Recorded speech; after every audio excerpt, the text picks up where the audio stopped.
kind of just needed some advice. And then that day was like, wait, we can't go to that coffee shop because sometimes my owner goes to that coffee shop. So can you meet me over here? We'll sit in the corner.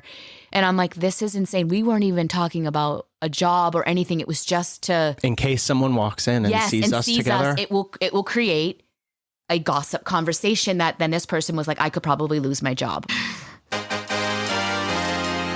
All right. What's up, everyone? You dream of finding the perfect salon or shop to work at? That's what we're talking about today. Welcome to our show. My name is Todd. I'm here with my wife and business partner, Jen. Hello. Hi. We are co-owners of Hello Hair Co. and Hello Hair Pro, and you're listening to the Hello Hair Pro podcast. This episode is brought to you by Ping Pong Design and Marketing, but we'll get there. Ping pong. Ping pong. Oh, I don't think I've ever done that. I just followed your lead. Check it out. All right. So how did this topic pop up? We've had several times, I think. Correct me. Maybe it's not several. Maybe it's more. Maybe it's less. But I don't even know what several means.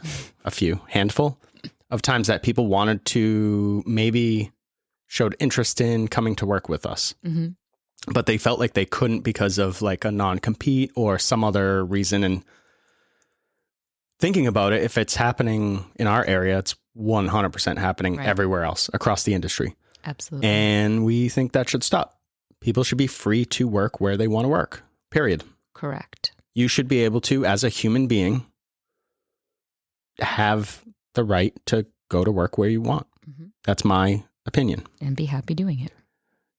For all you really bad owners out there, you might think like, well, it's my opinion that they have a non-compete and they can't do anything. Quit the industry then. Why do you have a non-compete in 2023? 22? It's almost 23. I keep doing that too. I say 23 because that's where we are. Yeah. So feeling uninspired at your salon. It happens. Let's talk about that. So we'll get into some reasons and then we'll get into ways that you can make a change. Mm-hmm. And work through it. Because change can be scary and we'll get into all that stuff. But let's start with, why do hair pros stay where they're not happy? Great question. The first thing that popped into my mind is that most people stay at a job they're not happy with, not even in this industry, because it's familiar. Yep. So I would rather, at least I know the shit I have to deal with by going to this job, where the unknown is so the uncertainty. Yeah. Mm-hmm. Throws things off. And learning, even if it's the same job, but in a new environment, there's so many new aspects you have to learn. And that's challenging. So if you're just like, I just want to kind of flow with the way things are going, well, then leaving your current job, if you don't love it, is not really looking as appealing, because you're like, now I have to be uncomfortable. I've got to learn some new ways on how to adjust in that new environment. And that challenge, I think sometimes the uphill battle or the idea of that can keep somebody where they're at. Because like you said, it's just familiar. It's what they know. And it's not as scary. Even though they're not happy, it's what they know. I remember when I was younger staying at jobs I didn't like because it was at least a job. Mm-hmm. That's what I thought. So I'm like, at least I have a job. Like, at least I'm here. It sucks getting home at midnight and I have to get up at 4 a.m., but whatever. So in this industry, and maybe early on, because people are trying to be supportive, but they just don't know. You don't know what you don't know. You had mentioned that a lot of people are influenced by their family to not leave a salon or shop, not move around. Right. And I think part of that is maybe where your support network came from, or whatever industry they're in, they had to stay longer, or they didn't have options that is a positive for the hair industry, that really you can drive your ship however you want. I think there's two parts to this. So I think you may have to salon hop a few salons to find one for you to dig your feet in, build your clientele, get your education. And at some point you do have to commit to that so that you can grow, in my opinion. But I think the journey getting there is going to be your own. My first salon I was there for 5 years. I can't say it was my favorite salon, but the staff or the people I worked with, that was really fun for me. My next salon, I think I was at almost 5 years. And then from there, as I made changes, my next salon was like 7 months. I knew within a month of being there. I was telling you this earlier. One of my first one-on-one meetings with the 2 owners was, you don't go out and drink enough with the staff. And I was like, shut up. I was like, I gotta go. This isn't for me. I'm like, I'm not here to drink with your staff. Like, and I was working the most in the salon. I was the busiest. So I quickly, I think I'd been there 2 months, and I was like, I have to go. And this sucks because I like wanted to kind of get comfortable in this new environment, but I'm like, I can't stay here. So there. All right, look. True story. There's nothing wrong with, we sometimes on a Friday would grab our staff and go next door for a cocktail, but yeah, if you want to go, if you don't go, no, this was like you went on Thursday night and everyone came in hungover on Friday, and I'm like, yeah, that's not for me. It was, it was just a hot mess. If people are busy or they don't feel like going because they aren't obligated to go, they don't. And you don't talk to about it in a meeting. Yeah, you don't have a meeting. No. Jesus. All right. It's bad. Another thing that you mentioned is that clients. So if there are any clients out there listening.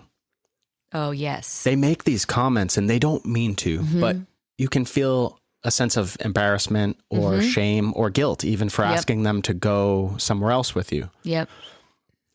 In your case, you salon hopped a lot. You've been through a lot of salons, and I'm sure people are, and you're fine, and you've got a solid clientele and own your own business. And I'll tell you, each salon that when I left, it was not easy. I think I probably cried every single time. I was scared. Those are all very normal things. I was afraid of being judged. I was afraid of my family probably being like, you're going again. My client saying to me, you're leaving. It became a joke. Like literally they're like, you're leaving again. And I like, my feelings would get hurt, but I'm like, I'm working at one salon. I was working at, like, they didn't even have foils, and they would go over to CVS and grab a box of like whatever foil was there. And I'm like, this is insane. Like, there were reasons behind the scenes that I was leaving, but I didn't, to my clients, I was just professional. So they had no idea. So every time was like, what's happening? I mean, some of them, the drinking salon, they knew I had to go, but you know, that's a whole different ballgame. But yes, there's that point of like, oh, are my clients going to go with me? What are they going to think? I can tell you this, majority of the time, every time I left, even with their comments or whatever, every salon I went to was a better step for me. And at the end of the day, they were like, if you're happy doing my hair, then my hair's going to be better. And they always loved wherever I went. And then it became an adventure. Can't wait to see where we're going next. I just want to point out, I don't think that there are some clients are jerks, right? Because some people are jerks. Yeah. So when you have a pool of people, you're always going to have at least one jerk. Right. I don't think people, though, generally are trying to be a jerk or put people down. And I also don't think many clients are listening to the podcast. Maybe they are. Actually, you have a bunch. Yeah. But so that doesn't help. No. Choose your words a little more kindly. Yeah. Be a little more supportive from the jump. And then when your hair pro, your stylist or your barber, whoever is laughing about it a couple years down the line, go ahead and joke. And I learned from that, but too. It's scary. And it's not just this industry. I used to see it a lot in the restaurant industry and definitely in the gym industry. If somebody wanted to go work over at this gym, there would be like smack talk and all this stuff. It's just kind of BS. But if you want to be in a career for a long time, I mean, I've been doing hair now over 23 years. You're going to have to make moves. You're going to have to pivot. You're going to have to adjust. Certain things in the space you're in may not work anymore for you. And that's on you. And I could tell my younger self now, like, as stressful as it seems, it's generally always a better move. And if not, you'll find the next. And I started with each move to treat, I guess, my career as a career. Like, I need to make myself happy. And for me to be creative and do the hair I want to do, I need to be in the right space with the right people. And the clients that stay with that, great. And if they don't, there's new ones always coming. Makes sense. Another thing that I believe keeps a hair pro where they're not happy is the pressure of or sort of this looming pressure that you're going to have to deal with this salty ass owner at some point. Right. Because a lot of people are salty. Somebody hits you with a non-compete, you know they are going to have an issue when you leave, no matter what. Right. So doesn't matter if you're going 10 miles or 40 miles. And if you don't like conflict, you're just going to try to avoid that. And no matter what, at some point you're going to you're going to have to get there. And I think there's a lot of salon owners that their employees are scared of them. So they stay because they're literally scared. And if that resonates with someone listening, it's time to go. Like agreed. No matter what, as scary as it may be to leave, you should not be under leadership that scares you or makes you feel like you have to stay, or intimidates you in any way. Yeah. Somebody that I used to work with, a salon owner, and she would say to people, and I was like, oh my gosh, like, you're either going to be my biggest failure or my biggest success. Which one do you want to be? So I'm like, classy. Come on, if someone's saying that to you, or like, you leave and like, I put so much time and effort into you. It's a free world here. Like, as an owner, you should put time and effort in all your employees and realize at some point they're probably going to go, or unless you can create great opportunities for them, they will stay. Random fun fact. One time the reason doesn't matter because there's a whole story behind it, but I was fired from a restaurant. And I was a bartender, and the owner said, I was going to make you a star, baby. And I was like, what? Creepy. Yeah. Like, weird. What? Now I know I should have left before Time to go. You told me to leave. Yeah.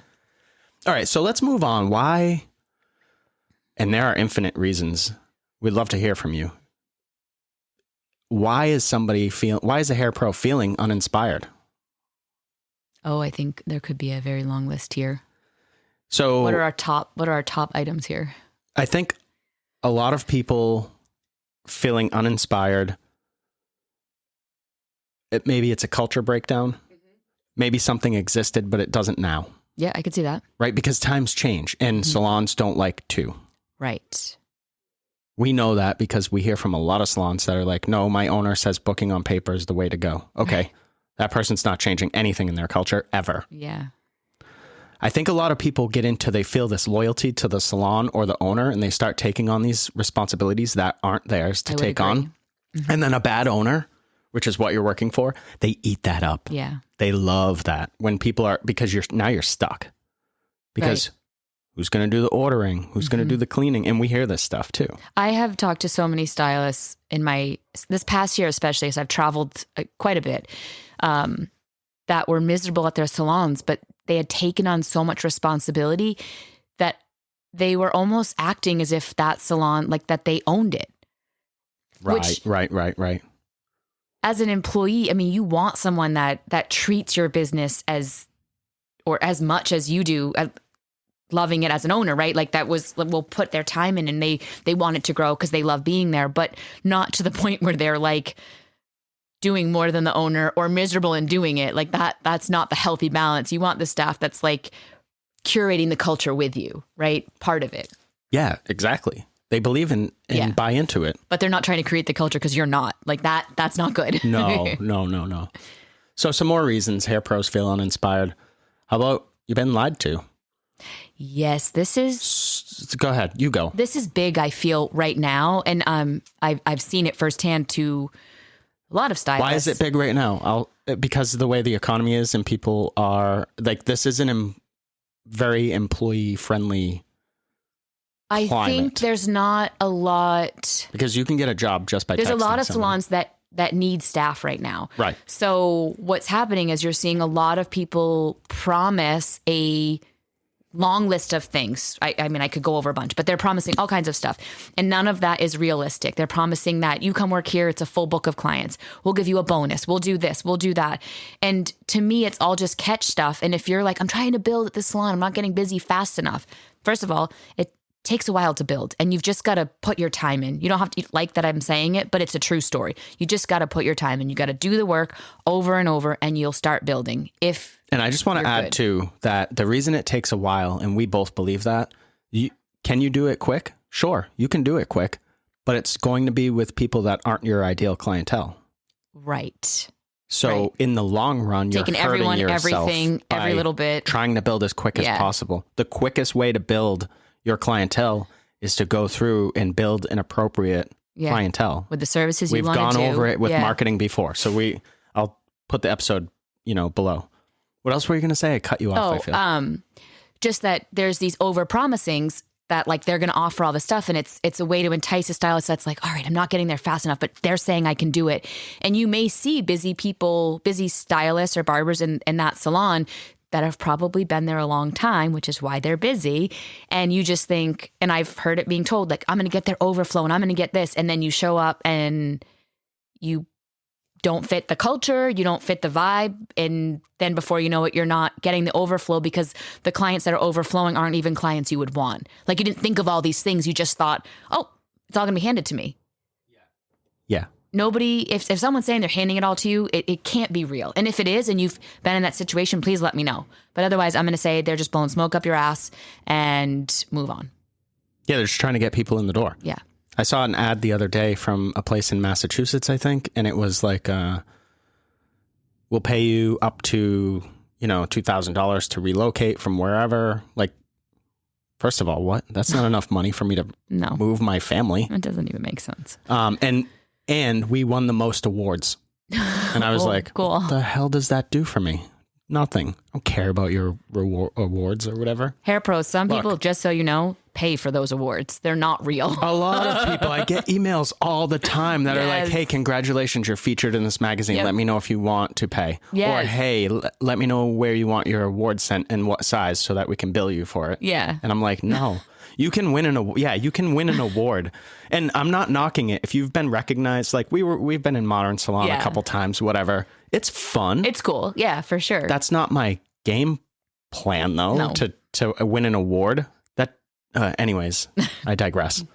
So being treated poorly is one on here, and feeling unappreciated. Yes, I think that is really, really big. And the way your salon owner treats you is so important. Like they should be lifting you up, getting you where you want to be. Of course, there's going to be times where there's constructive criticism, but that's different than being treated poorly. Constructive criticism is growing you in your career and helping you stay on the path and keeping your head in a positive mindset. Not talking down to you, making you feel like a piece of crap. That is not okay and not acceptable. Or having someone run errands when they're slow. Yeah. That's always a fun one to talk about. Mm-hmm. I've seen owners do that. Send people to get their oil changed. Send them to go do their returns at the mall. Get their groceries at the holidays because they don't have time. Go pick up their kids at their games. Like that is not your job. I would not feel inspired if I was asked to do a whole bunch of stuff that wasn't my job. Yeah. But it happens. Don't know why, but it does. You know what else happens in salons from time to time, I hear? Drama and bad colleagues. These could probably separate, but I kept them together because I don't want to talk about it forever. Yeah, I think. And with the bad colleagues, they're not going to change. No. We've dealt with them. We've had them. You've dealt with them at your last salon. Yes. You've got to get rid of them. But a lot of owners are fearful to get rid of staff, because, especially right now, because your most toxic employee is still bringing in money. Right. And that's how. And it's tricky because poor leadership looks at that problem. Yeah. And I think that's one that you can have a conversation with the owner. And if they're not going to do anything, and that, again, there's a reason where you might start looking somewhere else, because you can't change that part. But what you can change is where you go to work. Right. And I would really advise you, if you do end up leaving because of you're in a toxic environment with drama and employees that are very toxic, to let that owner know, like, I'm leaving just because these people are this way, because maybe they'll change their ways for someone else. You never know. Or don't, just go. You don't owe anyone anything. Yeah, I just had a flashback to something, but I'll save it for another episode. Okay. All right, so drama, no one wants that. It's uninspiring. Yeah. And if you crave that, you're the toxic colleague. Right. All right, here's a big one that I think is undervalued, but it's uninspiring not to see opportunities, not to see a future. So I'll give you an example. So a lot of salons have this level system, and I don't care what you have. If you have this in your salon, great, good for you. I'm not criticizing it. But see what the potential flaws could be. Right. That's all I'm saying. So if you have levels 1 through 5 or levels 1 through 10, or you name your stuff trees, because you tried that. Yes. Oak, birch. So whatever. there becomes this ceiling. So you're like, oh, I made it to level 4. I'm a grandmaster blonding specialist stylist. Now what? Right. So we have people at different levels. But the levels never end. But yeah. And on top of that, we offer opportunities for education, for them to be educating. We have actually a stylist right now that's helping us bring on new hires that is working with me side by side and is now taking on some of that. And she gets compensated for it. She's not doing it out of the goodness of her heart. No. Which she is doing it out of the goodness of her heart because that's how she is. But she's also getting compensated for it because she's taking on another job. Because that's the goodness of our heart. Yeah. And that's how you run a business. It's not just expected, like, you're going to help me. Right. No.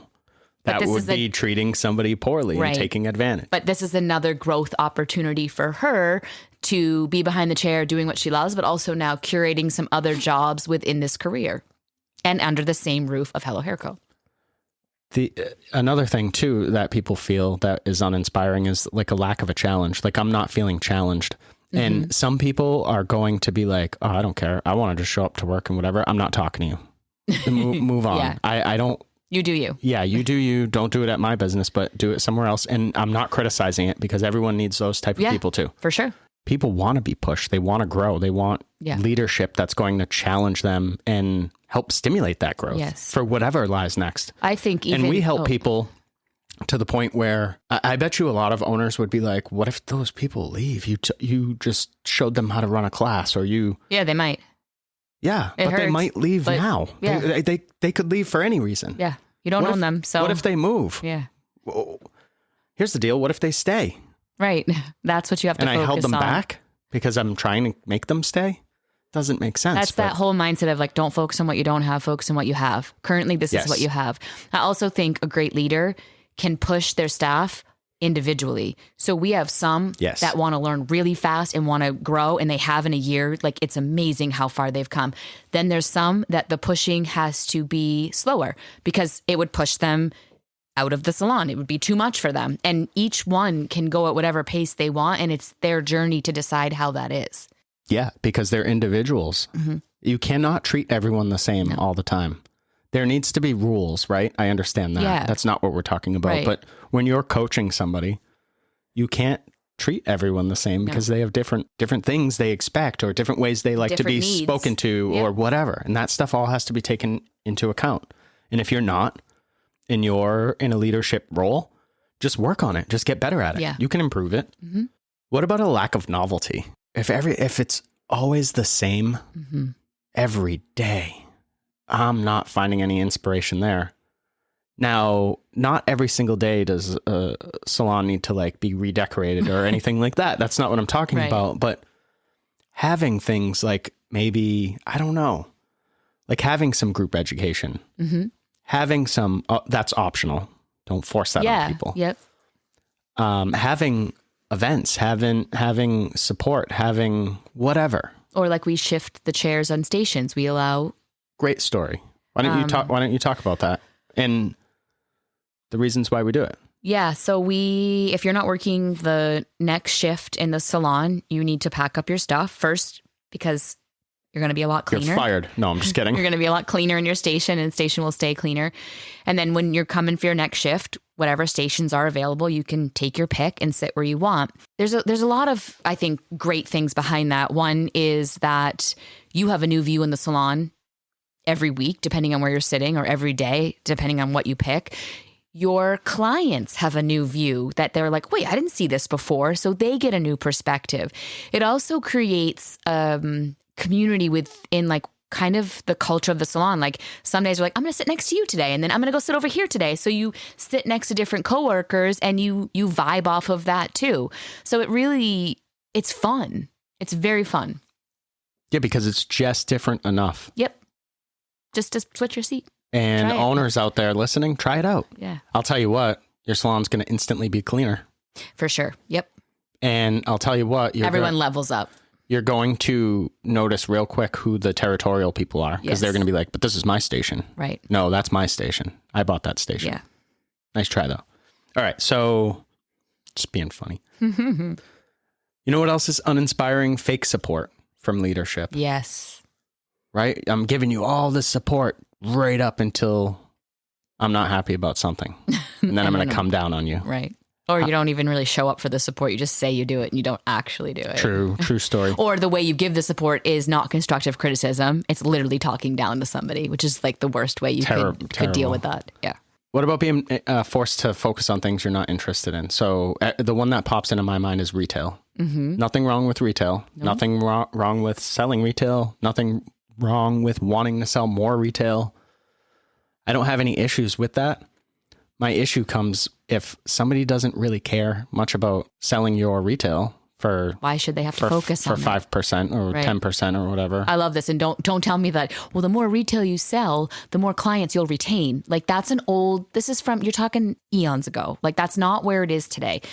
I got to do hair. I actually, I love providing support for my clients, but it's interesting because you love selling retail. Yeah. You love it's fun for me. Support products, take home this because it'll help you do this. Yeah, there's an integrity part to that since we don't, that I have now that I didn't have before Hello, I mean, because we don't force retail, we mostly we do affiliate links and carry a very little in-house depending. But what came out of that, which was very shocking to me, is now when clients like, I need products. And I'm not forced to sell them what's sitting on my shelf because I have like $5,000 sitting there. I literally am like, what do you have at home?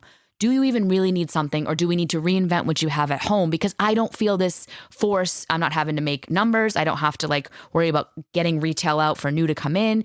And my client today was like, this is amazing. You're literally like not allowing me to spend all this money. And I'm like, because you don't need it. I'm like, if you can tell me what you have again. And so she had spent a bunch of money before. I'm like, I think if you add this one product, you are good to go. And then you need to start using it before you can buy more. And she's like, yeah, you're right. And she was like, this is amazing. No one's ever done that. And I probably never even spoke like that because my last salon, it was all about retail sales and everyone hitting numbers. So, and I felt as a leader, I have to hit those numbers. And it was super uninspiring. It was so awful because I'm not here to sell retail. I'm here to do hair. And if I want to support the hair with certain products, I want to be able to do that, but because I want to, not because I feel I have to. Or I might want to even suggest a product I don't sell because it might be a better one for them. I do that sometimes. Yeah.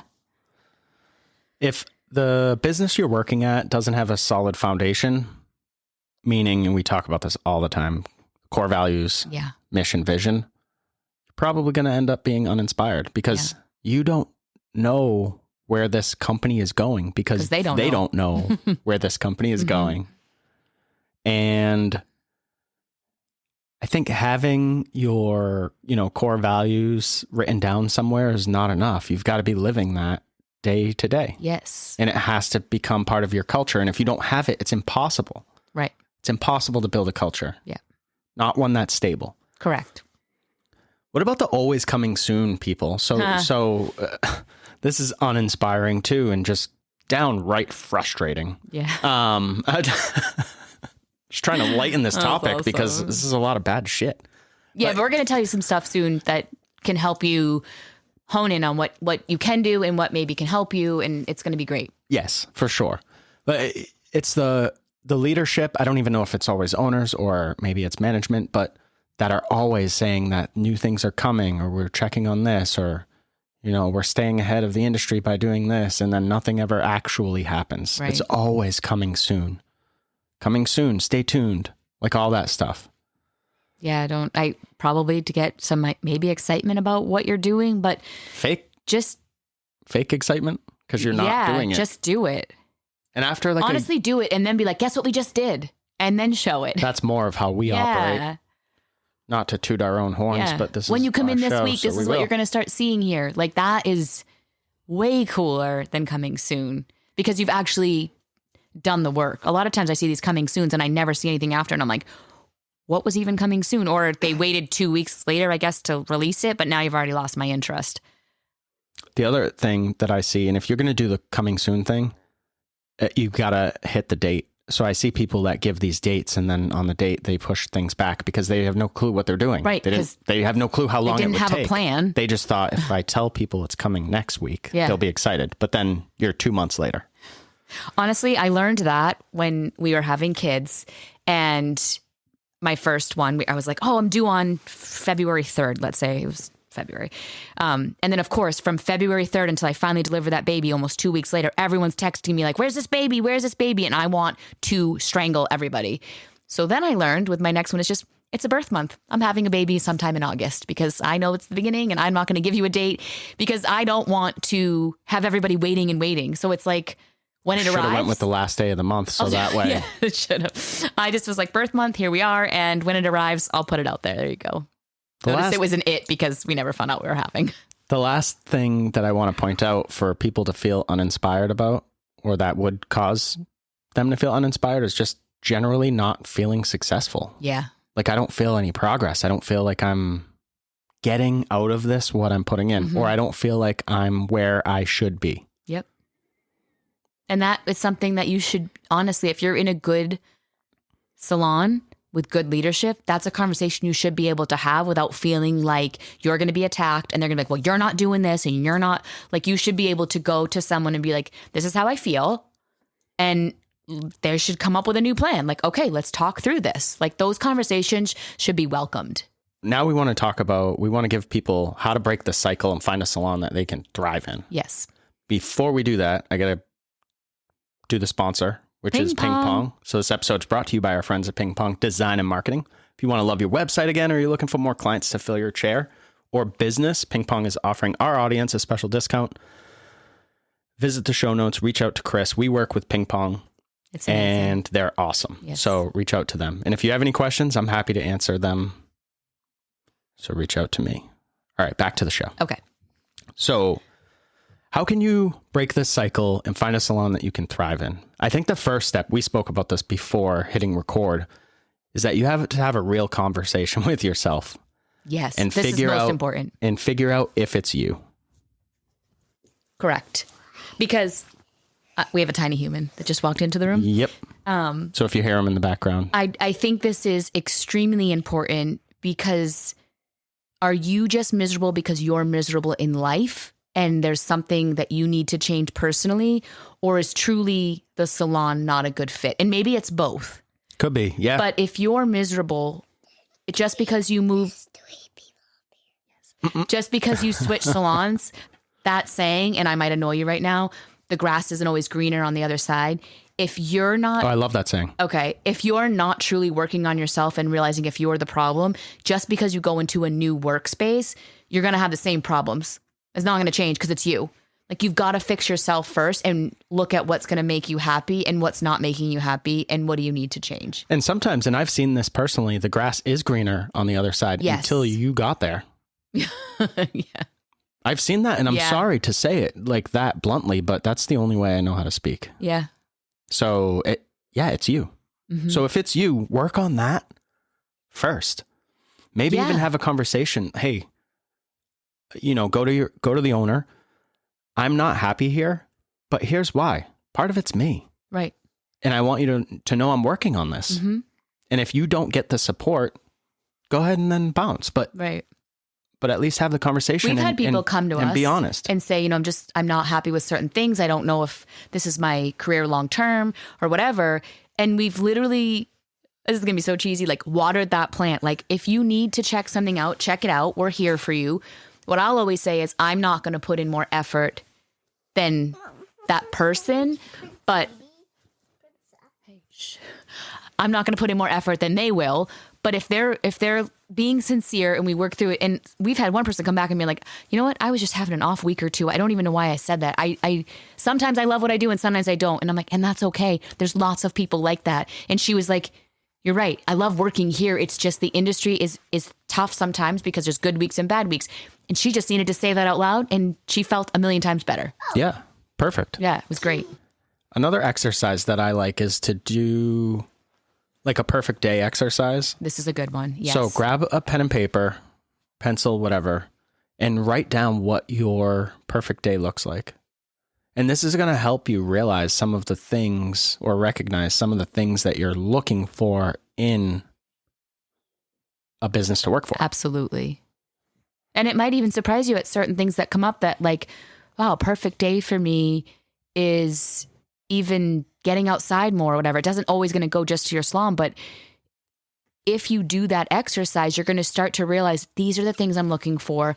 does the salon I work at support that? Or do I need to, in my next interview process, use these to interview that salon better so that I'm finding a salon that will work within what my perfect day looks like?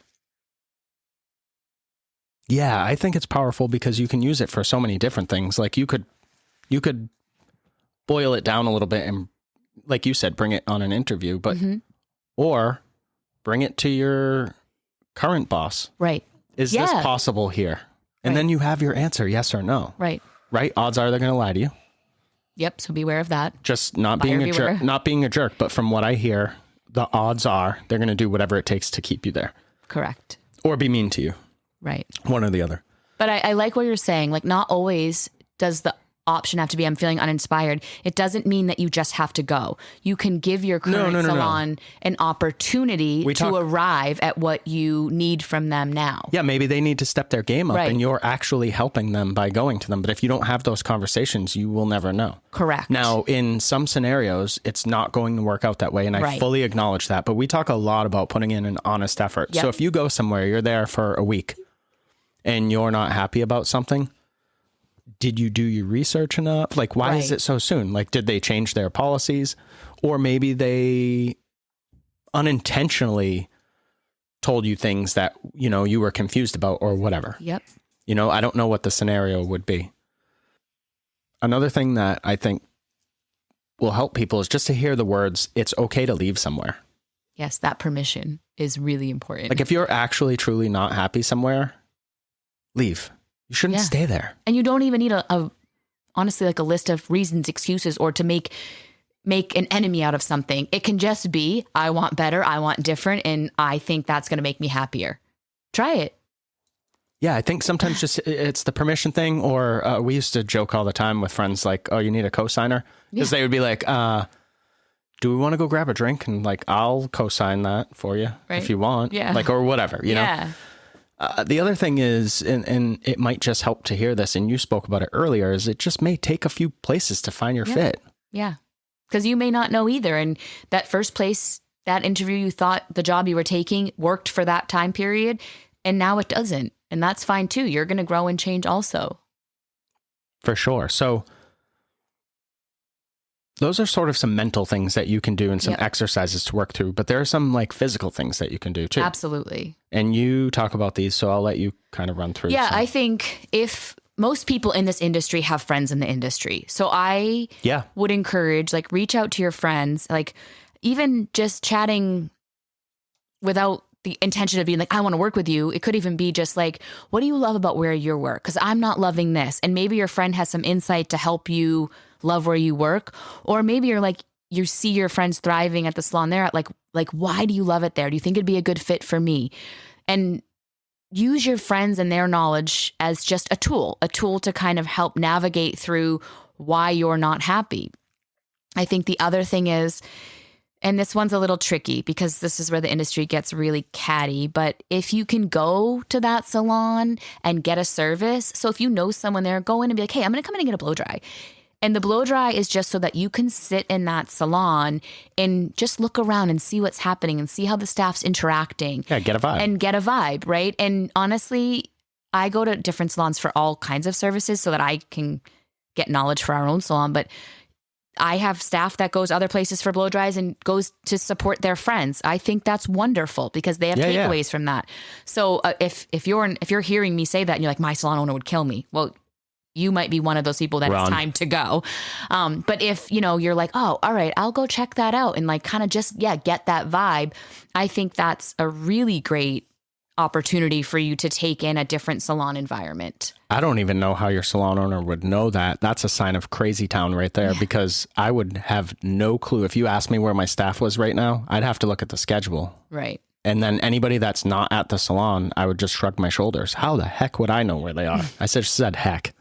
Yeah, well, I'm getting old. People talk, so I guess that's why. So if you're like, if they found out, I don't know. Oh. That's where it gets catty.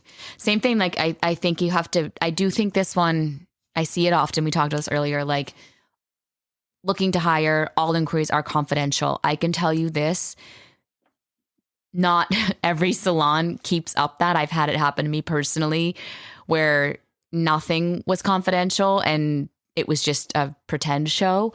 So I do think you have to tread lightly because you need to put yourself first and do what's best for you and not worry about anyone else. Like whatever's going to be the best path for you. If you know what's been done before, then you may not be able to take the opportunities that I just discussed because you've seen certain things. But if you can do it that way, I think it'd be amazing for you to reach out to friends and get a salon service somewhere else and really start to figure out what might be the best place for you to end up. So that's another thing that blows my mind is that people feel the need to write, your interview is confidential. Mm-hmm. Isn't that an automatic thing? Should be. It's almost weird that if you do see that, I feel like I'd be weary. Yeah, I would be like, yeah, no. The fact that you even wrote that. Because it should just be done. Yeah. It would. I mean, who would I tell? We've had like 5 interviews in the last, say, like month, 30 days or so, 40 days, whatever. Why would I tell anybody? Like, who would I be talking to that would care?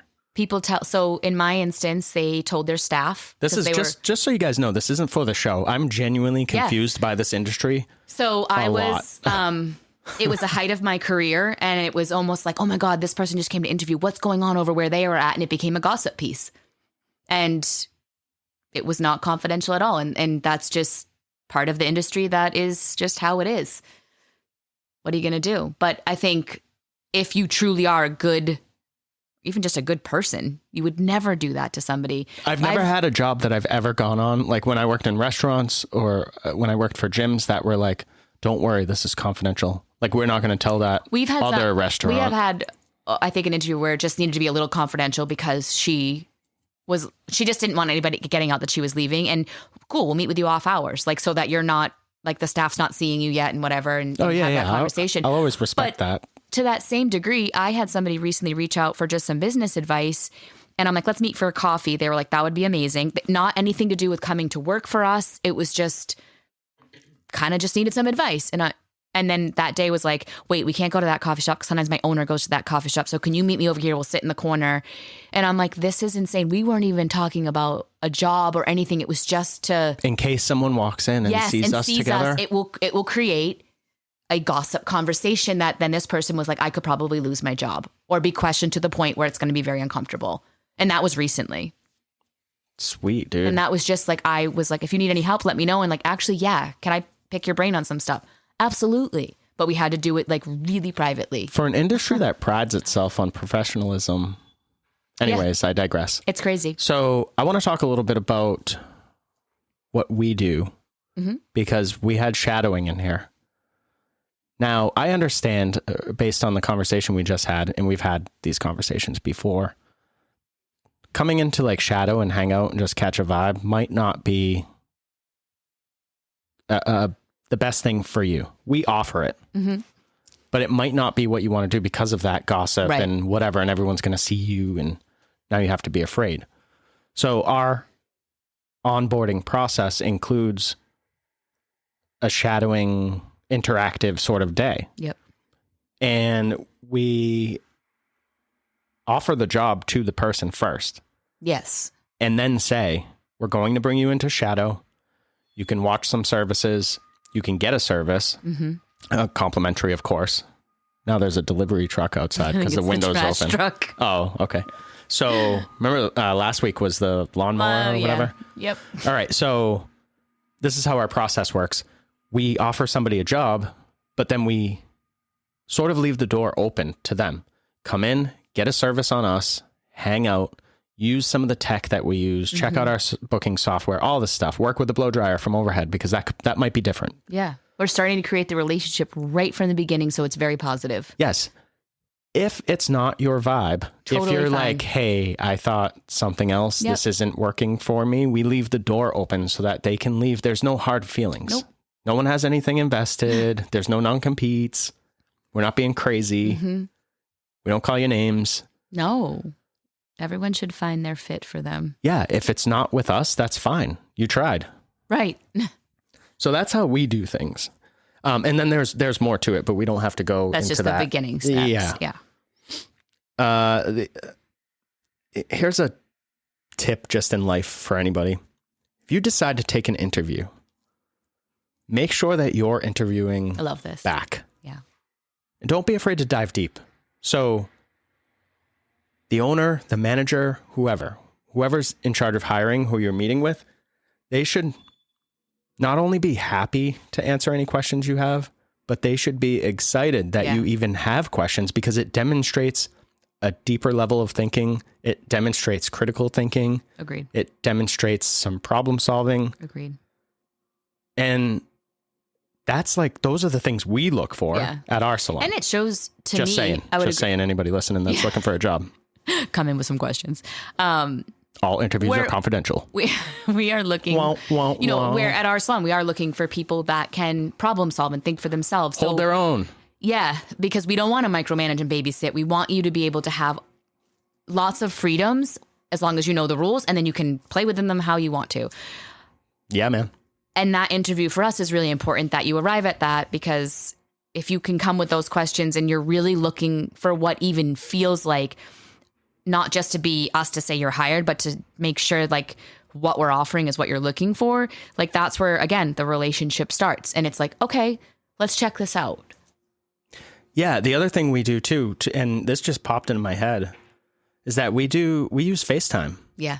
So I don't need to meet you at a coffee shop. You don't need to worry about that. I don't need to meet you at my salon. The first time I meet you, I'm going to be wherever I am, because I have stuff going on, and you can be wherever you are. Yeah. We've had people that take phone meetings with us that are in school. Yeah. Still, they're on their lunch break. They'll go to their car and they'll grab FaceTime. Yeah.